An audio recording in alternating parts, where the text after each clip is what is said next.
गांव में सीता नाम की लड़की रहती थी। वह अपनी माता रानी के साथ रहती थी। रानी लोगों के घर का काम करके घर का खर्चा चलाती थी और सीता को प्राइवेट तो नहीं पर सरकारी स्कूल में पढ़ाती थी। रानी अपनी जवानी में पुलिस बनने का सपना देखती थी, परंतु शादी होने की वजह से वह अपना सपना पूरा नहीं कर पाई। तभी वह सीता को पुलिस बनाना चाहती थी, इसलिए उसको पढ़ाने के लिए रानी बहुत ही मेहनत करती थी। हमेशा की तरह आज भी सीता स्कूल जा रही थी कि तभी उसको उसकी सहेली हेमा मिलती है। सीता: अरे वाह हेमा, आज तुम स्कूल नहीं जा रही हो क्या? हेमा: नहीं, अपनी मम्मी के साथ मेला घूमने जा रही हूँ। सीता: सही है, जाओ, जाकर मज़े करो। इतना कहकर सीता स्कूल चली जाती है। स्कूल में जाकर वह सबसे मिलती है। आज स्कूल में बहुत भीड़ थी। सीता देखती है कि स्कूल के अध्यापक उसके दोस्त मुकेश को डांट रहे हैं। वह ये सब देख रही थी। डांट खत्म होने के बाद सीता मुकेश के पास जाती है और कहती है, मुकेश, क्या हुआ? अध्यापक तुम्हें डांट क्यों रहे हैं? मुकेश सीता से कोई बात नहीं छुपाता था, क्योंकि मुकेश सीता से प्यार करता था। आज भी सीता के पूछने पर मुकेश ने बताया, वह कल मैंने अपनी क्लास के रवि को मार दिया था, इसलिए अध्यापक मुझे डांट रहे थे। मुकेश की बात सुनने के बाद सीता भी मुकेश को डांटती है। तुमने लड़ाई की, तुमने उसको मारा, आज के बाद तुम मेरे दोस्त नहीं हो। उसकी बात सुनकर मुकेश को बहुत बुरा लगता है और वह स्कूल से भाग जाता है। ऐसे ही काफ़ी दिन बीत गया, परंतु उस दिन से मुकेश कभी स्कूल नहीं आया। सीता को बहुत बुरा लगा कि उसकी वजह से मुकेश ने स्कूल छोड़ दिया है। अब सीता बड़ी हो गई थी और अपनी माँ के कहने पर उसने पुलिस की नौकरी ज्वाइन की। वो रोज रोज पुलिस की वर्दी पहनकर पुलिस स्टेशन जाती थी। सीता की माँ उसको पुलिस बनता देख बहुत खुश थी, परंतु उसके पुलिस स्टेशन के बाहर रोज एक भिखारी बैठ जाता था। उसको सीता रोज ही जाने को कहती थी, परंतु वह भिखारी नहीं जाता था और रोज आ जाता था। वह भिखारी बस सीता के लिए आता था ताकि सीता उसको रोज दिखे, और जब सीता उसके पास आती थी, उससे जाने को कहती थी, तो वह बस सीता को देखता रहता और मुस्कुराता रहता। सीता भी उसको रोज कहकर परेशान हो गई थी। एक दिन सीता पुलिस स्टेशन में नहीं आई। वह भिखारी इंतजार करते करते थक गया, तो वह एक पुलिस वाले से पूछता है, आज सीता मैडम क्यों नहीं आई? पुलिस वाला: आज सीता मैडम के लिए शादी का रिश्ता आया है, आज उनको देखने लड़के वाले आए हैं। पुलिस की बात सुनकर भिखारी एकदम से घबरा जाता है और उस पुलिस वाले से सीता का घर का पता पूछता है।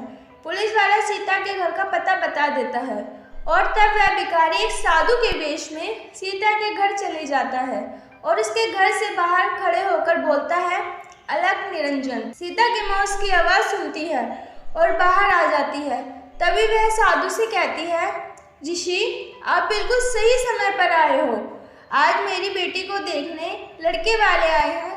अंदर आओ और मेरी बेटी को आशीर्वाद दो और बताओ मेरी बेटी के लिए रिश्ता ठीक है या नहीं। रानी के इतना कहते ही भिखारी रानी के घर में आ जाता है और सीता को देखता है और कहता है, इतनी सुंदर लड़की के लिए रिश्ता बिल्कुल भी ठीक नहीं है। इस बेटी के लिए तो कोई दूसरा और अच्छा लड़का है। भिखारी की बात सुनकर लड़के वाले गुस्से में आ जाते हैं और बोलते हैं, जब हमसे रिश्ता ही नहीं करवाना था तो बुलाया क्यों? हमारी बेइज्जती करने के लिए हमें बुलाया गया। और गुस्से में चले जाते हैं। रानी: अरे नहीं नहीं, मत जाओ। भिखारी: जाने दे बेटी, तेरी लड़की के लिए बहुत अच्छा लड़का है। और इतना बोलकर फिर वह भिखारी भी अपने घर चले जाता है। अगली सुबह वह फिर भिखारी बनकर पुलिस स्टेशन के सामने बैठ जाता है और सीता का इंतजार करता है, परंतु आज फिर सीता पुलिस स्टेशन नहीं आई। तो फिर वह भिखारी टेंशन में आ जाता है और वह एक और पुलिस वाले से पूछता है, आज सीता मैडम क्यों नहीं आई? पुलिस वाला: अब वह कभी नहीं आएंगी। भिखारी: क्यों नहीं आएंगी? पुलिस वाला: उनका ट्रांसफ़र हो गया है। भिखारी: ट्रांसफ़र? वो कहाँ पर हो गया? पुलिस वाला: तिहाड़ जेल में। भिखारी: क्या तिहाड़ जेल में? पुलिस वाला: हाँ, अब वह वहीं रहेंगी। उसको बहुत गुस्सा आता है और मन ही मन सोचता है कि अब तो मैं कभी भी नहीं मिल पाऊंगा। वहाँ तो किसी को आने जाने भी नहीं देते। अब मैं क्या करूँ? तभी वह उस पुलिस वाले से कहता है, अच्छा तो बताओ, तिहाड़ जेल में जाने के लिए क्या करना होगा?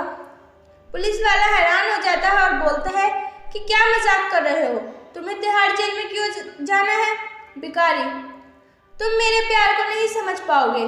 पुलिस वाला हंसता है और कहता है, वहां जाने के लिए तो तुम्हें चोरी या किसी को मारना होगा, तभी तुम वहां जा पाओगे। पुलिस वाले की बात सुनकर भिखारी सोच में पड़ जाता है कि यार ये दोनों काम ही बुरे हैं। मैं ऐसा नहीं कर सकता, ना तो मैं चोरी कर सकता हूँ, ना मैं किसी को मार सकता हूँ। मैं बस ऐसा करता हूँ कि झूठ बोलकर जेल में चले जाता हूँ। हाँ, यही ठीक रहेगा। वह तिहाड़ जेल में जाता है और तिहाड़ जेल के ऑफिसर से कहता है, सर मैंने एक बैंक लूटा है। ऑफिसर, ये क्या तुम खुद कबूल कर रहे हो? तुम्हारी ईमानदारी देखकर जाओ, तुम्हें माफ करा। भिखारी, नहीं नहीं सर, मुझे माफ मत करो, मुझे जेल में डाल दो। उसकी बात सुनकर ऑफिसर हैरान हो जाता है और उसको जेल में डाल देता है।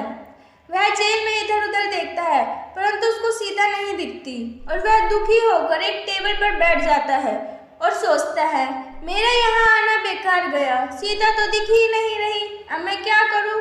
और यहाँ ये लोग मुझे अब छोड़ेंगे भी नहीं। इतना सोचता है कि उसको एक लड़की दिखती है और वो उससे पूछता है कि सीता कहाँ पे है। तभी सीता वहाँ आ जाती है और उसके पास आती है और पूछती है, तुम यहाँ कैसे, क्या कर रहे हो? तुमने क्या करा जो यहाँ तक पहुँच गए? भिखारी, अपने बचपन के प्यार के लिए आज मुझे जेल तक आना पड़ा। सीता, मतलब क्या है? मैं कुछ समझी नहीं। बचपन का प्यार, वो भी इस जेल में? भिखारी हंसता है और कहता है, हाँ मैं मुकेश हूँ, तुम्हारे बचपन का दोस्त। सीता, मुकेश? भिखारी, हाँ, तुम्हें देखने के लिए भिखारी भी बनना पड़ा, साथ ही साथ तुम्हारी शादी रुकवानी पड़ी और तुम्हारी माँ से झूठ बोलना पड़ा, परंतु इस जेल में कैसे? मुकेश, चोरी का झूठ बोलकर मैं इस जेल में आ गया।